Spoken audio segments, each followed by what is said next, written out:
Olá a todos, aqui professor Alex Moraes trazendo a continuação da resolução do Provão Paulista Seriado 2025, caderno de matemática para os alunos que estavam no segundo ensino médio. Neste vídeo vou resolver as questões de número 4, 5 e 6. Venha comigo, me acompanhe. Aí está a questão número 4. Em uma pequena vila, há 10 famílias, das quais 6 possuem filhos. Um programa de desenvolvimento rural está sendo implementado e 3 dessas famílias serão selecionadas para participar do programa, sendo que pelo menos 2 delas devem ter filhos. Pergunta: de quantas maneiras diferentes essa seleção pode ser feita? E aí você tem as 5 possíveis alternativas. Muito bem, vamos à resolução.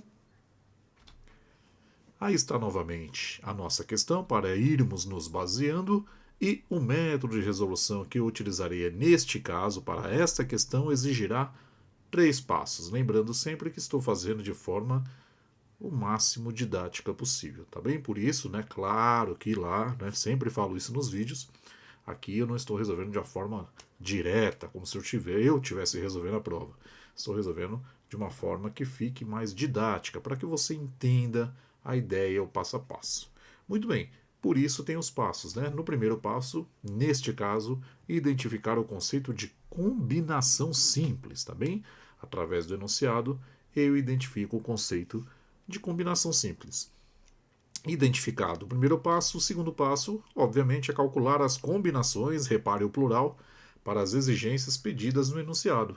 Preciso fazer mais de uma combinação neste caso. Você vai ver comigo. E aí, após o segundo passo, obviamente, efetuar o cálculo final, combinando, cuidado, os resultados obtidos no passo 2. Então aqui, nitidamente, é uma questão de combinação simples, mas, ao contrário do que diz o sobrenome do título, não é tão simples assim. Também você precisa, com certeza, já ter estudado e praticado esse tipo de questão. Se você pega essa questão pela primeira vez para fazer, para tentar resolver, ainda mais durante a prova, onde você está naturalmente ali ansioso e nervoso, ou ansiosa e nervosa, fica realmente muito mais difícil que você obtenha êxito na questão. Tá legal? Então, muito bem, vamos lá.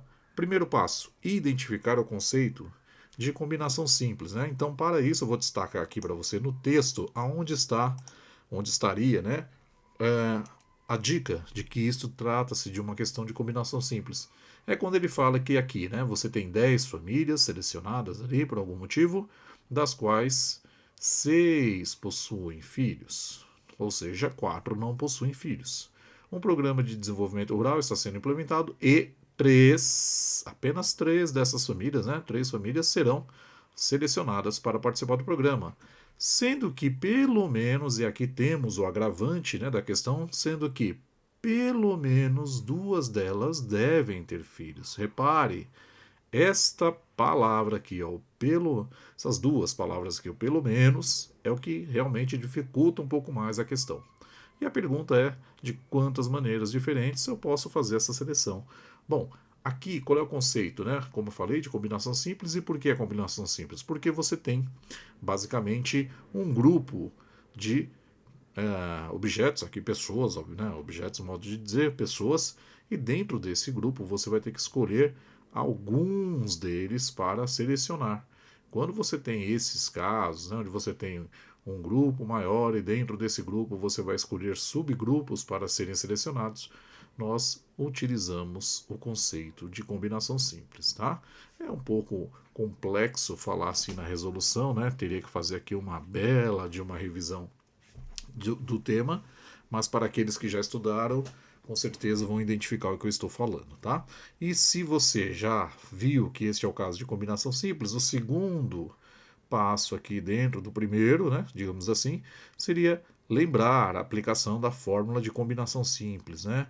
Quando você tem n elementos, um total de n elementos, e você vai escolher, selecionar p elementos dentro desses n's, né? Onde p e n são números naturais, o p é menor que n, tá?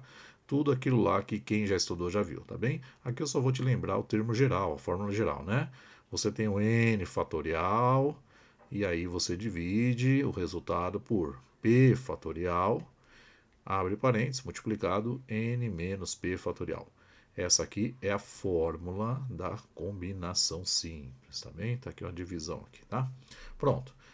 Tudo isso eu teria que identificar no primeiro passo, né? Que se trata, além de se tratar do conceito de combinação simples, através do que ele está exigindo aqui, né? De você escolher entre 10, 6 e 3, tem que ter pelo menos duas, tal. Você teria também que lembrar a fórmula da combinação. Pronto, esse é o primeiro passo. O segundo passo, aqui embaixo, né, calcular as combinações no plural, vem deste fato aqui, né, que das três famílias, pelo menos, não necessariamente, mas pelo menos, duas delas devem ter filhos. O que significa esse pelo menos? Que você pode ter o caso onde as três que vão ser selecionadas tenham filhos, né? Então, vamos lá, vou tentar organizar aqui, né? Você tem então aqui 10 famílias, um total de 10 famílias, das quais você subdivide em dois grupos. Você tem o primeiro grupo aqui, das 10, 6 deles possuem filhos, né? Tem filhos, né? Então vou deixar só o F aqui do lado aqui, ó, tem filhos. E 4 não, né? 4 dessas famílias não têm filhos, tá? Vou deixar só o N aqui de não, tá bem? Pronto, tá aí. É isso que está acontecendo. E como é que eu vou formar aí a minha seleção? Na minha seleção, então a minha seleção será formada de duas formas. Ou eu pego um grupo de três famílias, né? Vou chamar aqui de G1, grupo 1, tá? Nesse primeiro grupo eu tenho três famílias, onde duas têm filhos, então vou chamar de 2F, mais uma que não tem filho. Mais uma que não tem filho. Então seria, né, basicamente isso. O outro grupo possível, né, veja, então aqui já seria a outra situação possível, é eu pegar um grupo que possuam três famílias que possuem filhos, né? Então pronto, essas são as duas situações que satisfazem o enunciado. No meu primeiro grupo, que eu chamei de G1, estão duas famílias com filhos e uma família sem filhos, não tem filhos. O outro grupo que eu chamei de G2, que é a outra possibilidade, aí você pode ter três famílias com filhos, tá bem? Então, tá aí, né? Tentei deixar aqui um pouquinho mais detalhado a ideia. Por quê? Porque deste raciocínio vem as duas contas distintas, né?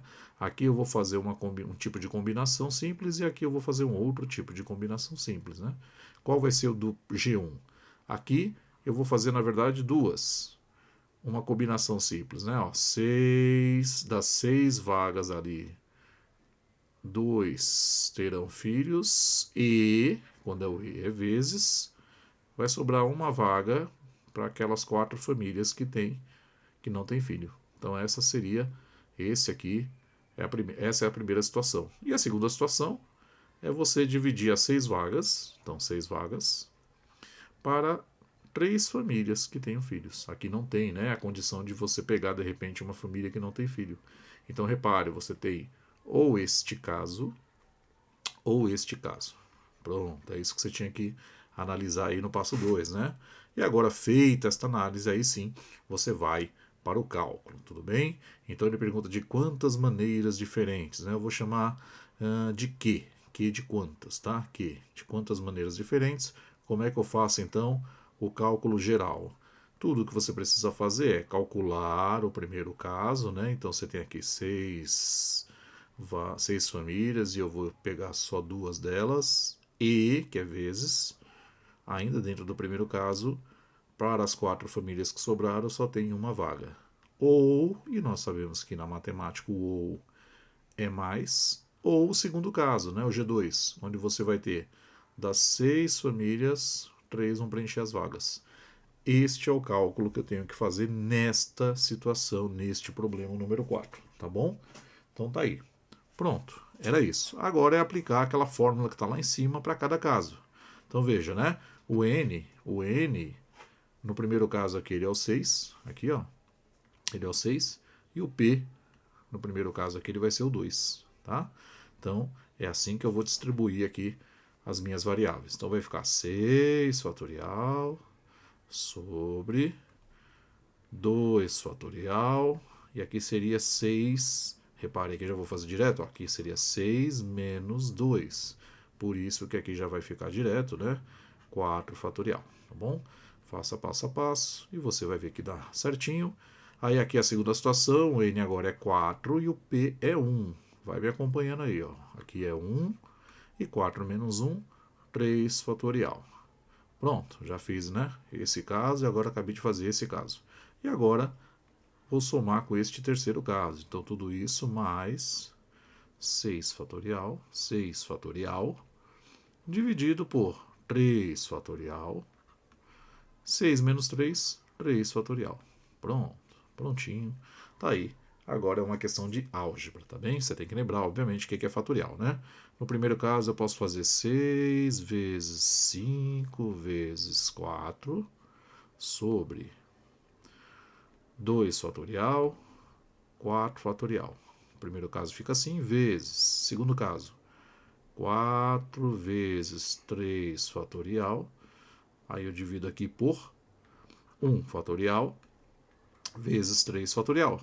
Mais, terceiro caso, aí eu expando, né, até o 3, né, 6 vezes 5 vezes 4 vezes 3 fatorial. E aí eu divido aqui por 3 fatorial, 3 fatorial. Prontinho, tá aí, né? Abri as minhas contas. Agora eu vou fazer as simplificações dos cálculos que forem possíveis diretos, tá? Bom, no primeiro caso aqui, o que, que eu posso fazer, né? Cuidado, aqui tem um fatorial que eu esqueci. Fatorial. Aqui eu simplifico. Os fatoriais que tiverem iguais em cima e embaixo eu simplifico, né? 4, 4 já mata.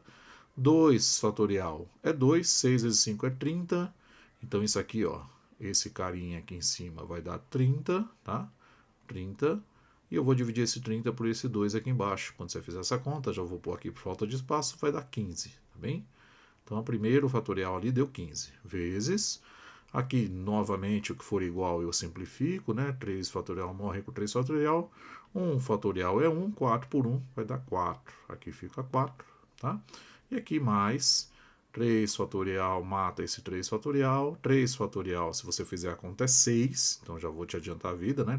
Esse 3 fatorial mata esse 6, porque isso aqui é igual a 6. E fica 5 vezes 4, ou seja, mais 20. Pronto, aí está a nossa conta, né? E aí, tudo que temos que fazer é multiplicar o 15 por 4. 15 por 4 dá 60. E 60 mais 20, chegamos no resultado final. Quase não coube aqui, mas coube. 80. Então, você tem 80 maneiras diferentes de escolher essas condições, essas três famílias, tá? Você tem 60, né, onde você vai ter o caso de terem filhos e não filhos, e mais 20 de terem filhos. Prontinho, resolvido, volta aqui na questão, e a alternativa correta, neste caso, com certeza, é aquela que está ali, ó, item A, né? Opa, cheguei, item A. Pronto, resolvido. Uma belíssima questão de combinação simples e não é nada, ao contrário do que diz o sobrenome, não é nada simples. Mas é isso. Vamos, próxima questão. Aí está ela, questão 5. Nair comprou uma mesa de jantar moderna cujo tampo superior tem o formato de um triângulo, sendo que dois de seus lados medem 1,5 metros e 2,5 metros, e os ângulos agudos medem 32 graus e 42 graus, conforme mostra a figura abaixo. Aí ele te dá ali alguns valores, olha lá, assumindo seno de 42 graus igual a 0,67, o seno de 32 graus igual a 0,53 e seno de 106 graus igual a 0,96, qual é a área aproximada do tampo dessa mesa? E aí você tem novamente as 5 possíveis alternativas. Muito bem, aí está a questão 5 novamente, e o método de resolução que eu aplicarei para resolver essa questão basicamente serão dois. O primeiro passo, identificar e aplicar o conceito da fórmula geral da área de qualquer triângulo. Esse seria o primeiro passo. E o segundo passo, efetuar o cálculo com base, obviamente, nos dados do enunciado. Muito bem. O primeiro passo, como ele diz, é identificar e aplicar a fórmula que eu chamo, né, de fórmula geral, tá? O que diz a fórmula geral? Ela diz simplesmente que a área de qualquer triângulo pode ser calculado utilizando lado 1 vezes o lado 2 vezes, e agora atenção, o seno, que eu vou chamar de alfa, do ângulo entre esses dois lados. Tudo isso dividido por 2, tá? Então, novamente, lado 1 vezes o lado 2 vezes o seno do ângulo alfa. Esse alfa tem que estar entre esses dois lados, dividido por 2. Para exemplificar, aqui neste caso, eu posso dizer que o 2,5 é o lado 1, posso dizer que que 1,5 é o lado 2, e se isso está acontecendo, né, se aqui é o lado 1 e aqui é o lado 2, ou vice-versa, tanto faria nesse caso, o alfa é o ângulo que está entre eles. Tem que ser este ângulo. Não vá usar o 32 nem o 42. Tem que ser este ângulo. E quem é esse ângulo? É o que falta para 180, mas ele já te deu, né? Está aqui, ó. Ele já te deu. Pode fazer a conta aí que o que falta para 180 é 106 graus, tá? Então, nós sabemos que aqui vale 106 graus. E é por isso que o enunciado, né, por algum motivo misterioso até então, ele me deu o seno de 106 graus. Pronto, basicamente é isso que você tinha que fazer. Agora, sabendo disso, você calcula tranquilamente a área deste triângulo aí, né, o valor aproximado, tá? Então vamos lá. Lado 1, 2,5, já substituindo ali na fórmula que está em cima, vezes lado 2, 1,5, vezes o seno de 106 graus, que ele deu que vale 0,96, né, segundo o enunciado ali, e tudo isso você vai dividir por 2. Prontinho, é simples de usar, né? Cuidado só como usar, tá? Se você fizer essa conta, ó, 2,5 vezes 1,5, se você multiplicar isso aqui, vai dar 3,75, pode fazer com calma aí. Aí agora você vai pegar esse valor e multiplicar por 0,96 e dividir por 2. Estou fazendo passo a passo de novo, você poderia ser mais direto na prova, tá? Bom, aqui tanto faz, né, se você multiplica e divide ou se você primeiro divide aqui por 2 e depois multiplica pelo outro. O que eu vou fazer, para não ficar muito dificultando muito, é multiplicar esses dois carinhas aqui. Então você teria que ir lá no rascunho e fazer a multiplicação, tá? Se você fizer a conta com carinho, sem erro, né? Cuidado aí, eu garanto que você vai chegar em 3,6. 3,6. E se você dividir isso por 2, né? 36 por 2 seria 18, só que tem uma vírgula no meio. Chega-se no resultado final, 1,8.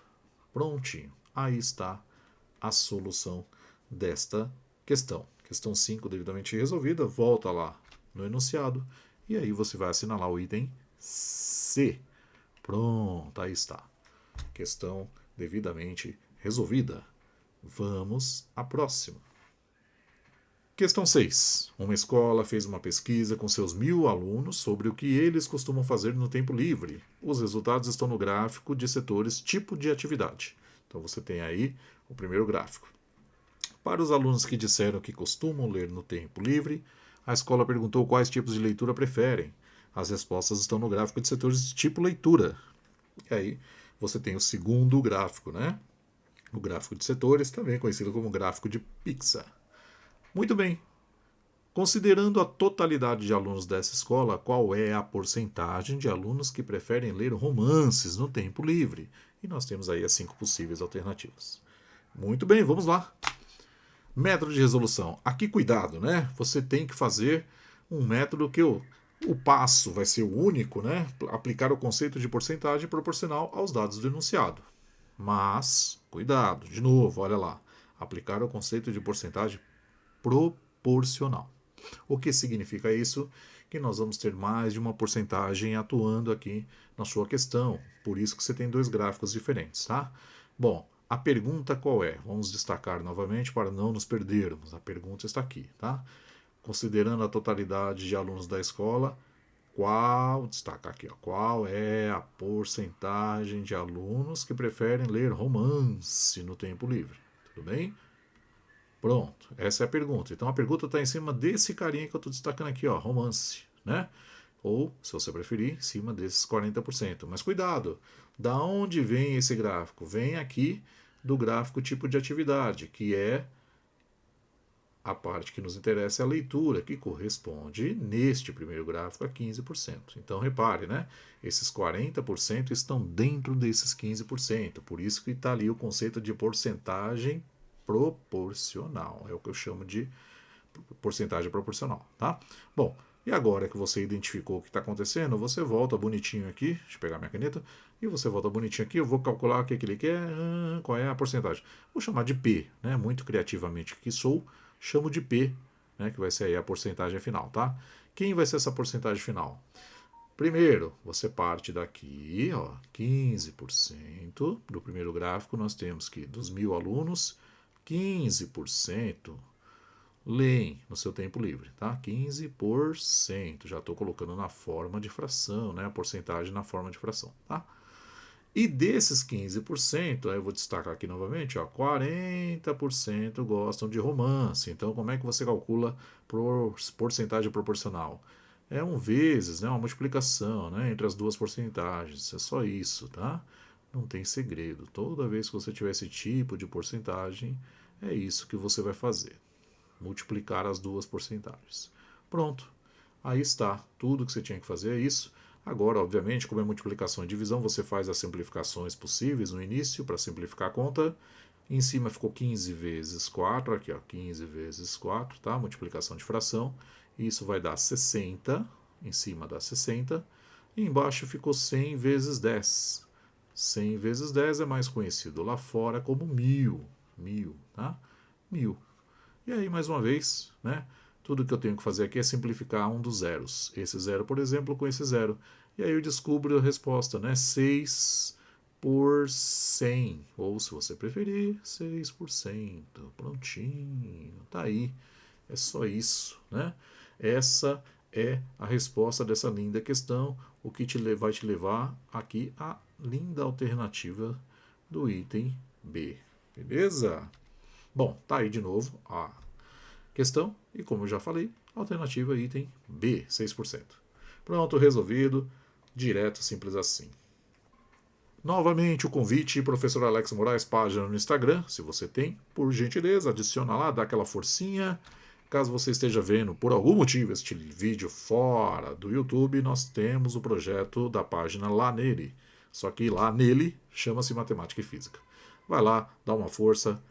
Estou precisando porque quero, você já sabe, quem está me acompanhando nos outros vídeos também já não é novidade que eu vou falar. Quero ficar bilionário. E para isso eu dependo de você, tá bom? Obrigado, forte abraço, até o próximo.